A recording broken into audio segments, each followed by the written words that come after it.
امریکی صدر کی جانب سے ایرانی سپریم لیڈر آیت اللہ خامنئی کو شہید کرنے کا دعویٰ کیا گیا ہے، جبکہ ان کا کہنا ہے کہ شدید بمباری اس وقت تک جاری رہے گی جب تک اہداف حاصل نہیں کر لیے جاتے۔ ان کا مزید کہنا تھا کہ کارروائی میں پاسداران انقلاب کے کئی کمانڈرز بھی مارے گئے ہیں۔ صرف ایک دن میں ایرانی فوج کو بڑا نقصان پہنچایا ہے۔ انہوں نے کہا کہ ایرانی عوام کے لیے ملک واپس لینے کا سب سے اچھا موقع ہے۔ دوسری جانب ایرانی وزارت خارجہ نے ایرانی سپریم لیڈر آیت اللہ خامنئی کے محفوظ ہونے کا دعویٰ کیا ہے۔ ایرانی میڈیا نے سپریم لیڈر سے متعلق امریکی بیان کا بے بنیاد قرار دیا ہے۔ عبداللہ حمید گل نے ہمیں جوائن کیا ہے، ان سے اس حوالے سے مزید تفصیلات جانتے ہیں، ان کی رائے جانتے ہیں، ان کا تجزیہ لیتے ہیں کہ اس معاملے پر ان کی کیا رائے ہے۔ جی عبداللہ حمید گل صاحب، بتائیے گا اس سارے معاملے پر آپ کیا کہتے ہیں؟ اب اس ٹائم پہ جو ان کو کوئی پرواہ نہیں ہے کہ ان کی لیڈرشپ زندہ رہتی ہے یا چلی جاتی ہے، لیکن انہوں نے ایک آنریبل جو ڈیتھ ہے اس کو اپنے گلے لگایا ہے۔ انہوں نے کہا ٹھیک ہے، اس ٹائم پہ امریکہ ایک بہت بڑی طاقت ہے، اس میں کوئی شک نہیں ہے، ان کے پاس ٹیکنالوجی ہے، لیکن ان کے پاس موریلٹی نہیں ہے، ان کے پاس کوئی مورل ویلیوز نہیں ہے۔ اسرائیل کے پاس بہت طاقت ہے، لیکن یہ تیسری ایک جس کو میں کہوں گا منی ورلڈ وار جو ہے، تیسری منی ورلڈ وار وہ شروع ہو چکی ہے۔ اس کے اندر اگر آپ اور سے دیکھیں اس خطے کے اندر تو دنیا کی 3 جو پاورز ہیں ان کے ہاں جنگ ہو رہی ہے۔ ایک جو سپر پاور ہے امریکہ، نیوکلیئر پاور اسرائیل اور نیوکلیئر پاور پاکستان، آپ اور ایک پوٹینشیل نیوکلیئر پاور جو ہے ایران، اس کے اندر یہ جنگ ہو رہی ہے۔ ایران نے بڑھ کر ہر جگہ پہ مارا ہے۔ میں سمجھتا ہوں کہ عالم اسلام کے اندر جو ہے وہ باقی ممالک کے اوپر حملے نہیں ہونے چاہیے تھے، لیکن اگر ہم اس کو پاکستان کے کانٹیکسٹ میں دیکھیں تو دیکھیں ہم بھی تو یہی کہہ رہے تھے کہ تحریک طالبان افغانستان جو ہے انہوں نے جو ہے وہ ہمارے دشمنوں کو اڈے دیے ہوئے ہیں، اور وہاں سے جو دشمن ہے وہ وار کرتا ہے، فتنۃ الہندوستان اور فتنۃ الخوارج جو ہے وہ ہم پر حملے کرتا ہے۔ تو پھر پاکستان جو ہے وہ اس نے جو ہے ظاہر ہے پاکستان نے بھی تو بڑھ کر پھر حملہ کیا نا، افغانستان کے جو ہے ٹھکانوں کو نشانہ بنایا۔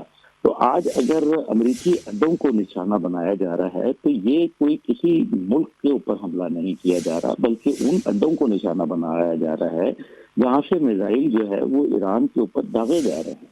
تو میں سمجھتا ہوں کہ بہرحال یہ اپنی جگہ، اب ان کو اپنی حکمت عملی کے اندر کوشش یہ کرنی چاہیے کہ وہ بجائے ان ممالک کے اوپر جتنے بھی جو وارشپس کھڑے ہوئے ہیں امریکہ کے اور خاص طور پہ اسرائیل کے اوپر، وہ اپنے آپ کو فوکس کریں اور ان کو جو ہے وہ میرے خیال ہے کہ نشانہ بنانا چاہیے۔ یہ میرے خیال ہے کہ جنگ جو ہے یہ اب پھیل رہی ہے۔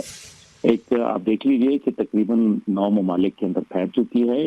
ایران میں جو جہاں ایران پر حملہ ہوا وہیں عراق پر بھی جو ہے اسرائیل کی جانب سے حملہ کیا گیا ہے، اور یہ بات جو ہے یہ بڑا واضح نظر آ رہی ہے کہ یہ کفر اور اسلام کی جنگ جو ہے اس ٹائم پہ چھڑ چکی ہے۔ اور میں سمجھتا ہوں کہ جو پچھلی جنگ تھی وہ بھی تقریباً 12 روز چل پڑی تھی۔ اب دیکھتے ہیں یہ جنگ کتنی جلدی ہے، کیونکہ امریکہ کی تو کوشش یہی ہے اور اسرائیل کی کہ 4 دن کے اندر یہ جنگ جو ہے اپنے اختتام پذیر ہو، لیکن جو انٹینسٹی ہے جنگ کی وہ اس انداز میں نظر نہیں آ رہی فی الحال جس طریقے سے امریکہ جو فضائیہ جو ہے اور اسرائیلی فضائیہ وہ کترا رہے ہیں ایران کے اندر آنے کے لیے، اس سے ممکن ہے کہ ان کو یہ خطرہ ہے کہ ایران کے پاس کچھ دفاعی نظام ایسا موجود ہے جو ان کے فضائیہ کو نشانہ بنا سکتا ہے، اور زیادہ تر جو میزائل ہیں انہی کے ذریعے یہ بات ہو رہی ہے۔ دوسری طرف جو ہے ڈونلڈ ٹرمپ صاحب نے جو ایک جھوٹا دعویٰ کیا ہے ایرانی سپریم لیڈر کی شہادت کا، ٹھیک ہے پر آ رہا تھا نا کہ ایرانی سپریم لیڈر کی شہادت کو انہوں نے ڈینائی کر دیا ہے۔ لیکن بات یہ نہیں ہے، بات یہ ہے کہ شہید بھی ہوتے ہیں۔ کیا مارکے کے اندر جو ہے مسلمانوں کے جو جتنے بھی لیڈرز تھے کیا وہ شہید نہیں ہوئے؟ کیا حضرت امام حسین جو ہے وہ ان کو شہید نہیں کیا گیا؟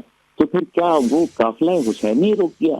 دیکھیں آج بھی قافلہ حسینی کھڑا ہے نا۔ اصل میں تو بات یہ ہے کہ میدان پھر ایک دفعہ جو ہے وہ کفر نے سجایا ہے، اور اس ٹائم پہ جو ہے وہ ایک دفعہ پھر جو ہے حسینیت وہ جاگی ہے۔